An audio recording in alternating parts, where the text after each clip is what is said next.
Loh kula itu karena hidup dengan istri saya sama anak saya. Jadi yang ngurus anak saya sendiri. Jarang kula ngurus dalam jarang. Memang itu memang saya punya standar pakai kitab-kitab kados hikam. Saya ini merasa hidup di dunia itu sendiri. Sampai tak warai lah Allah kalau kotar. Imam yang ngarang hikam itu punya resep supaya kamu seneng terus. Liyakil lama tafrahu bihi, mesti yakil lama tahzanu bihi.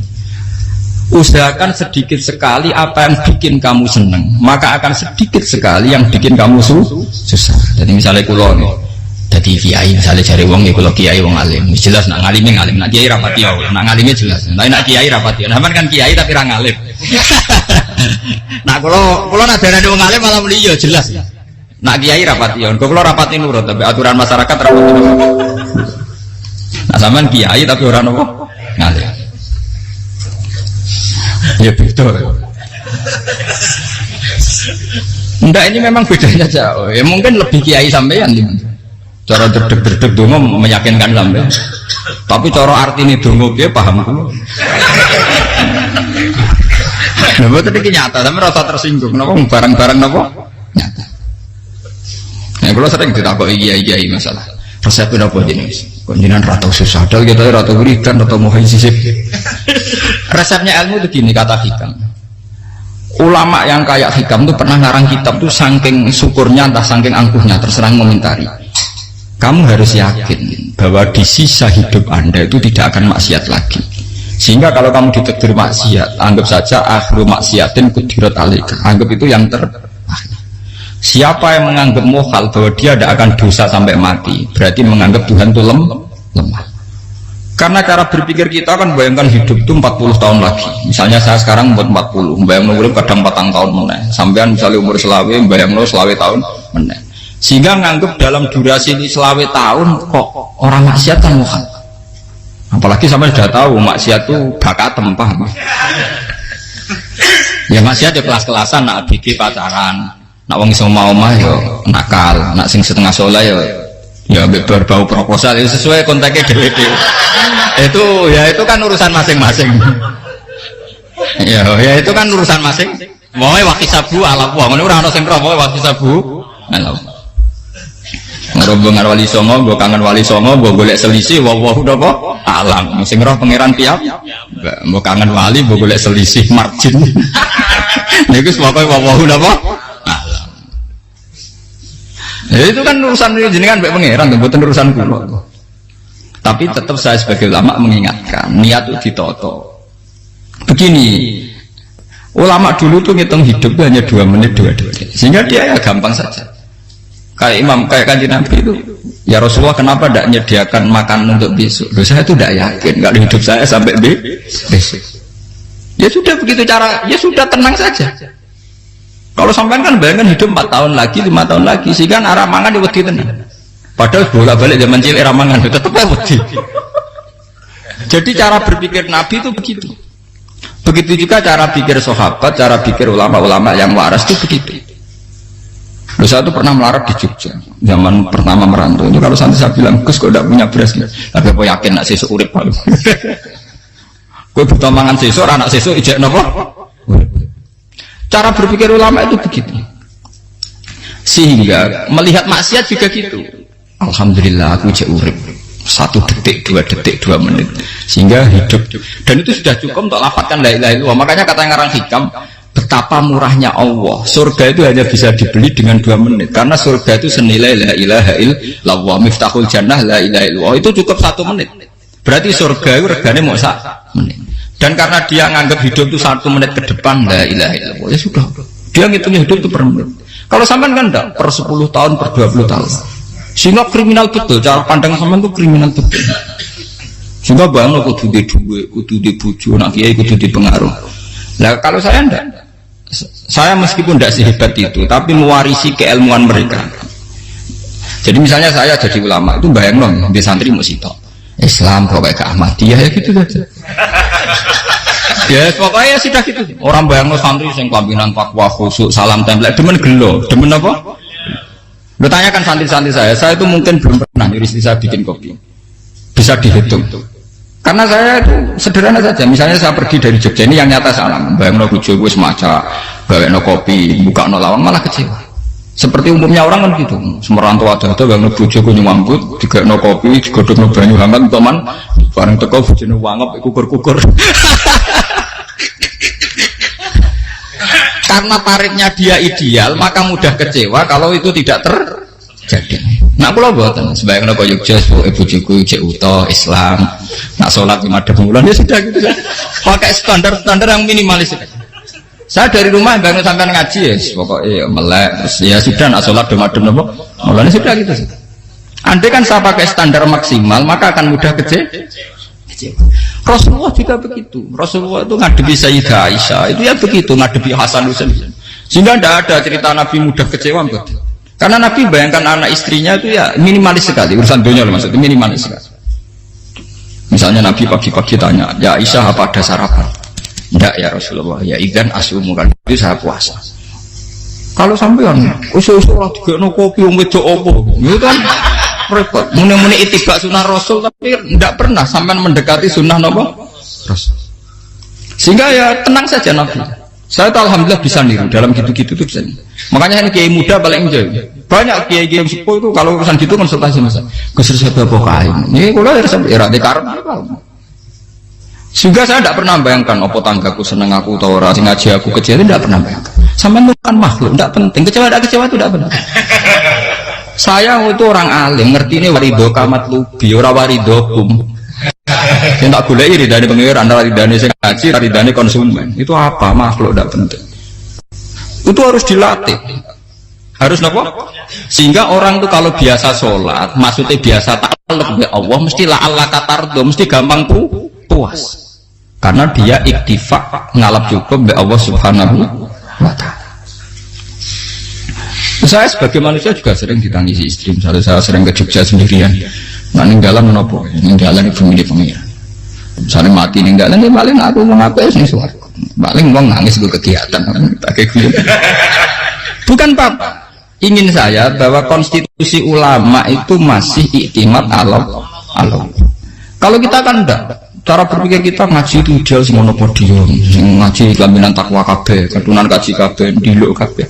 Kita akan pakai standar-standar yang dengan asumsi kita. Padahal Nabi zaman sugeng al iman hahuna wa yusiru ila qalbihi sadrihi salah. Iman itu urusan hati. Komitmen sampean be Allah Subhanahu wa taala. Nah ini resepnya. Makanya kata hikam yakinlah mata frohubi, mesti yakinlah mata senibi. Sedikitlah kamu gembira dengan satu hal, nanti akan sedikit kamu yang kecil. Artinya misalnya kata sekolah, lo sebagai ulama seneng kulo nu kok ijek iman, ya nggak kayak orang awam. Ya sudah bilang. Jadi misalnya suatu saat kulo jatuh, yang ngaji saya gak seneng jadi kubeting. Uang saya seneng kulo bubar kabeh. Kulo ya rasa susah, miskola darah benar. Kok saya ingin jenengan orang seneng, ya tenang saja. Saya seneng ya makhluk orang jilat. Dan status mereka tetap layak berwalayang. Ini harus dilatih. Sehingga Nabi itu ya meskipun beliau itu perang, sahabatnya meninggal, ya tenang saja. Nabi cara berpikir yang meninggal mereka mati syahid, yang masih hidup dianggap berpotensi melakukan kebaikan. Sama tak warai resep-resep dari Rasulullah SAW. Saya ini sebetulnya memaksa, menjelaskan ini maksa, karena saya inginnya jadi ulama yang kayak umumnya orang, tidak ideal amat. Tapi kan saya ditakdir ilmunya itu ideal, jadi terpaksa saya jelaskan. Tapi kalau perilaku saya tidak akan ideal. Soalnya ngawur, saatnya mari kufuri pengiran nganggur balik cerita. Ada seorang wali, karena dia wali itu doa di multazam, ya Allah saya ini minta satu hal. Karena dia wali maka tidak minta uang, tidak minta jabatan, minta engkau takdir saya tidak pernah maksiat. Itu kan bagus sekali, minta doa ditakdir gak maksiat kan ada. Dari pengiran malah Syafi'i. Fa'ena ada ukufran. Kata maksiat malah sifat ghafurku tak ada kok endi. Gambarnya pengiran ini sifat ghafurku rak nganggur. Makanya tidak ada orang selain Nabi kecuali ditakdir tahu maksiat, dan sifat ghafurnya pengiran efektif. Kenapa? Lara sampean kan ghafure kok nggo kabeh. Dadi karek sadidul iqab. Karena maksiate sampean sering. Jadi sifat ghafure wis berlaku aktif. Saya karek nunggu sifat sadidul iqab. Paham ya? Itu beda dengan wali-wali. Sifat sadidul iqab mau aktif, mereka tidak punya dosa. Malah pangeran bingung gak kok sifat ghafure. Apa Apa tak dakoki ghafur ora tau dosa. Didakoki sadidile kok gak tau maksiat. Jadi pangeran malah sing bingung. Nak kowe ora tau maksiat ghafur kok tak dakoki. Kok ora tau maksiat, wong iku ora tau apa? Didakoki sadidile kok gak mungkin atau maksiat. Lah pangeran ape dakok ghafur kan syaratnya dosa sik. Sampeyan kan walian. Ghafure wis dientekno. Keseringan kepake, paham ya? Karek nopo? Karek sadidile kok. Ya itu memang standar Tuhan.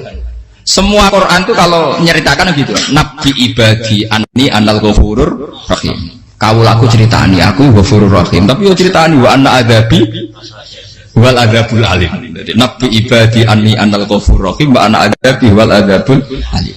Kalau Nabi Ibrahim Nabi Muhammad inna rabbaka lasari'ul iqab. Pangeran cepat nyiksane, tapi wa innahu laghafurur. Jadi dua sifat ini pasti aktif. Dan tentu ulama itu senang sifat ghafur itu ya meskipun aktif, tapi mereka tidak pernah ngambil fasilitas sifat nopo. Kalau baleni malih. Sehingga kayak Sayyidina Umar radhiyallahu anhu ketika beliau pertama jadi khalifah, ini cerita di kitab Hayati Sahabat.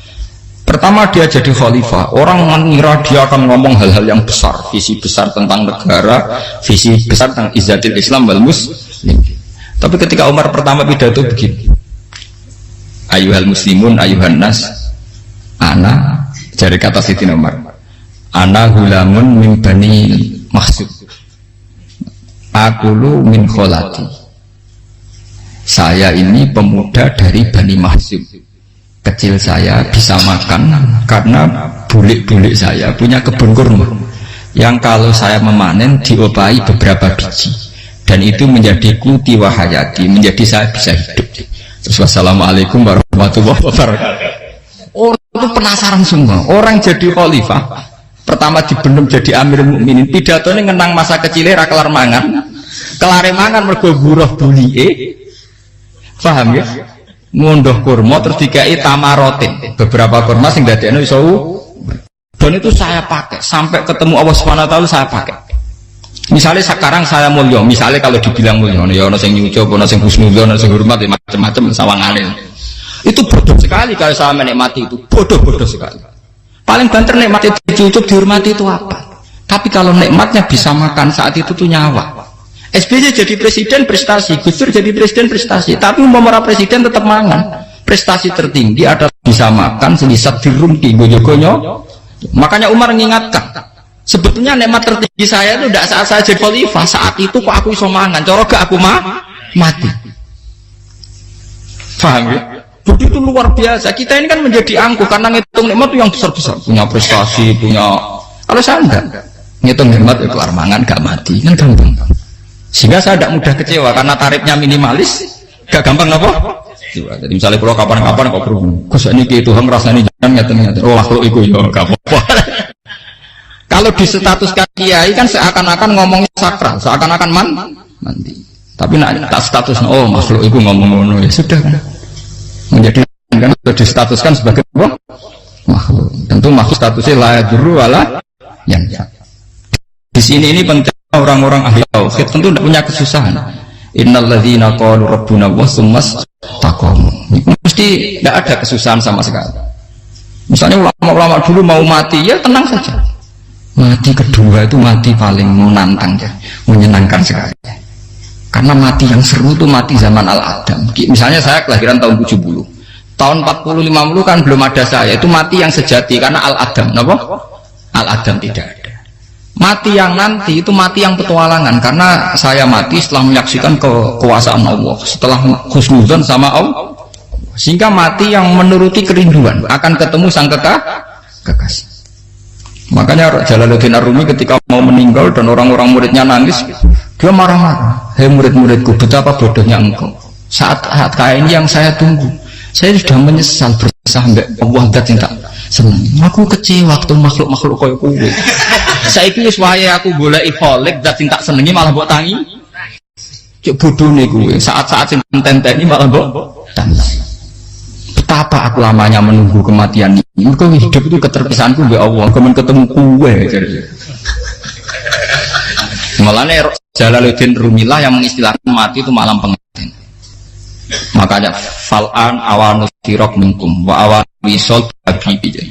Ini saat yang indah karena ketemu dengan berpisah dari makhluk-makhluk yang tidak penting menuju sama habibi kekasihku. Jadi dia misalkan mati itu malam pengantin. Semenjak istilah itu populer di Jawa ana ngipi dadi nganten takwilane mati. Itu filosofi sufi ya, filosofi napa? Lah niku tenan. Begitu juga sahabat-sahabat dulu. Bilal mau meninggal, anaknya udah nangis. Bilal lagu ya. Ditanya sama anaknya, kenapa anak-anak kamu nangis? Dan jenengan badai kabundut. Aku malah seneng mati. Hudan nalkol akhibah Muhammadan wa fisbah. Aku nak urip ketemu nih gue terus. Malah nak mati ketemu Nabi Muhammad. Hudan nalkol akhibah Muhammadan wa fisbah. Nah, dengan cara pandang begitu maka hidup itu enjoy saja. Ya saya sebenarnya keberatan pakai kelas ini, keberatan karena saya harus ngulang sampean-sampean itu. Ya makanya potensi kayak saya tentu mengurangi jadwal ketemu. Makanya saya mohon kalau tidak penting itu jangan sumpah. Anggap saja itu bagian dari hormat saya. Ya minimal sampai anak misalnya di dua saya ketahui gue jajan pentolak enam lopo mau kesuwan bareng malah repot. Gue ganggu uang anak peleleran pak. Nah misalnya sampai kepentakok hukum, uang nak pinter, hukumnya takokan ya ringan, takok kita tanggam paling bisa. Karena pertanyaan yang ringan tentu ya ringan-ringan saja kan. Gak perlu kiai kali Sampai rasa GR. Kalau pertanyaannya angel Gus gak ono sing iso jawab. Wong nak ra alim tahke, ku pertanyaane ya ora patimu tuh. Iku wis kangelan ngoten. Ini mboten ngenyek tapi padha enak. Padha apa? Makanya kalau latih. Jadi hikam sendiri itu ada manhaj, ada metode. Kalau orang supaya tardo, liyakin lama tafrohudi, yakin lama tahsen. Anak saya itu kalau habis main pulang, itu saya senengnya pol. Istri saya pernah jangan. Gus, anak mulai senengnya dek biro-biro, anakku gemulai nih ngomah, misalnya terus dia. Saya terus anakku lo main mulai itu seneng. Biro-biro anakku mulai nih ngomah. Dipanggil anak saya bapak itu senengnya tak boleh. Biro-biro anak saya manggil bapak. Jadi saya pakai standar minimalis. Saya tidak pernah pakai tarif. Dia anak yang ideal dihormati orang-orang. Mungkin pak anakku sujud nih pangeran, ngerti pentingnya mau tasbih. Makanya anak saya tak namakan tasbih semua. Itu ya sudah selesai. Saya tidak pernah bayangkan anak saya jadi kayak besar dihormati jemput. Mari gampang kecil. Ya mas, saya kan Sayyidina Umar. Saya pemuda dari Bani Mahzub. Yang kecilnya bisa makan karena buruh bulikku. Akal tuh tamarot. Wah itu saya baca tuh nangis betul. Betapa hebatnya Sayyidina Umar. Mengingatkan ulang bahwa nikmat tertinggi itu ya makan, karena makan kaitannya nyala. Orang jadi bupati, enggak jadi bupati tetap makan. Jadi kalau ngatain saya tarifnya minimalis sekali. Nah, kalau orang sudah makan gitu lah Allah kata tertemu mudah sekali. Tapi kalau sampai tarifnya ideal harus di mobil kudu sangune akeh. Mosok gue mobil gak sangu akeh. Barang gue sangu akeh kudu gue penderek. Mosok kiri lu juga kok tanpa penderek. Tanpa penderek maju. Mosok ora kena dikeloni itu malah repot. Akhirnya gue wong ayu. Harus selingkuh dijari sing kowe. Itu perkara meneh. Wong ruwet nuruti tahapan-tahapan duniawi makanya resep kalau ingin itu kan sholat. Maksudnya sholat itu dihayati secara tauhid ya. Dihayati secara tauhid. Misalnya innal sholati wa nusuki wa mahyaya wa mamati lillahi rabbil alamin. Itu akan pasti Allah kata pasti mudah melihat alam ini ridho. Ini satu sekelumit ya, di resep orang ulama yang saya meniru beberapa di kitab Hayati Sahabat, di kitab Hikam, dan meniru terutama semuanya sanad dari Rasulullah Shallallahu Alaihi Wasallam. Makanya suatu saat Nabi itu kagum. Abdullah bin Mas'ud itu jalan dan dikawal oleh beberapa malaikat. Terus Nabi itu heran. Ya Abdullah, kenapa kita tuh selalu mengawal Allah? Kata Abdullah bin Mas'ud, ya Rasulullah, inilah akhtu khutwatan illa wa azunnu alla akhtu wa ukhra wa ma aqaltu luqmatan illa wa azunnu alla alqam ukhra. Saya itu tidak pernah melangkah kecuali saya tidak pernah yakin apa betul saya bisa melangkah lagi. Jadi perlangkahnya itu dia iktimat Allah. Dan saya tidak pernah mengunyah satu kunyahan kecuali saya tidak yakin apa betul saya bisa mengunyah lagi. Setiap kunyahnya tetap semuanya ada bismillah. Semua itu atas nama pertolongan atas kata Rasulullah. Orang katakan andaikan saya ada nabi terakhir itu jadi nabi. Jadi kemana? Makanya dulu Nabi itu sering ngendikan, adekan orang-orang kayak gitu itu ada nubuah, tentu mereka punya derajat apa? Nubuah. Jadi tidak jadi Nabi tapi punya derajat apa? Nubuah. Nah orang yang cara berpikir gitu tentu tidak khawatir apa yang hilang dari dirinya, karena dia berkontrak dengan Tuhan hanya per menit per detik. Jika mempunyai resep al-mu'min yusiru sana Allah ayakuna li nafsihi dzakiran. Seorang mukmin yang sejati tentu kontaknya dengan Allah Subhanahu wa taala dan dia tidak pernah ingat dirinya sendiri. Kayak sampai napas umat tapi Allahu Akbar, Allah Maha Besar, subhanak. Selalu ana wong ngrasani masuk lali utange barang iku. Tapi yang jelas kan menjadi enjoy dengan dirinya sendiri. Paham ya? Menjadi enjoy dengan dirinya karena dia tidak sering punya kontrak dengan makhluk. Nah ini maksudnya Allah kamu. Janganlah Allah kata kamu pandang, apa nak sholat terus kabul kajati, apa nak sholat terus untuk duit ya ber. Karena cara pikir iso aja nak duit ya. Ini resep ya, dan resep ini dari ulama-ulama yang istinad ila Rasulullah Shallallahu Alaihi Wasallam. Karena kalau Nabi itu memang cara pandang. Aisyah itu pernah ditanya, ya Aisyah, saya ini ingin makan, apa yang dari sahabat ini masih? Wah ya Rasulullah sudah habis karena tak kasihkan tetangga. Itu Nabi tidak marah-marah, malah bilang, kamu benar Aisyah, biru yang kamu kasihkan tuh yang masih. Kau nak daging dipangan dewe kadang nuruti nafsu, nak dikekno wong sudah kau nuruti perintah pengen. Jadi kanjeng Nabi beneran Aisyah dagingnya mijek. Mungkin kalau tiang malah ijek, sing gogo sudah kau malah sing ijek. Cara berpikir Nabi itu begitu.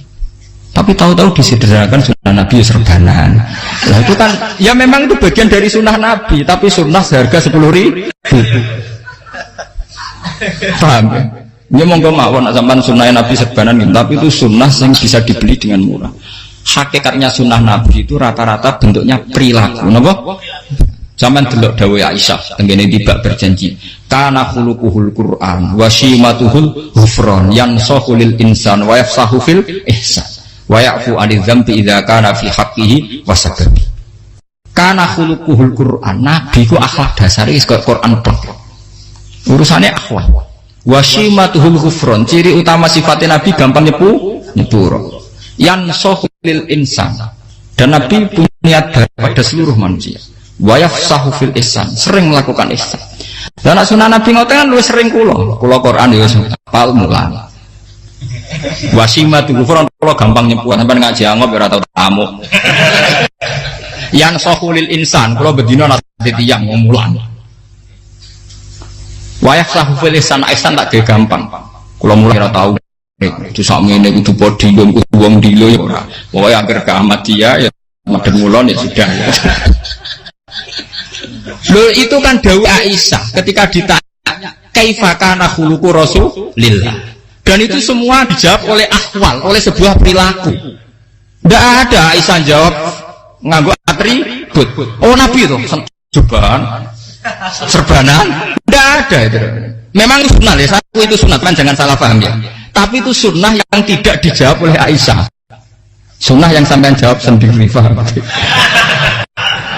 Aisyah yang istrinya Rasulullah ketika ditanya kaifa kana khuluqu Rasulillah, beliau jawab kana khuluquhul Qur'an wa simatuhul ghufran yansahu lil insan wa yafsahu fil ihsan.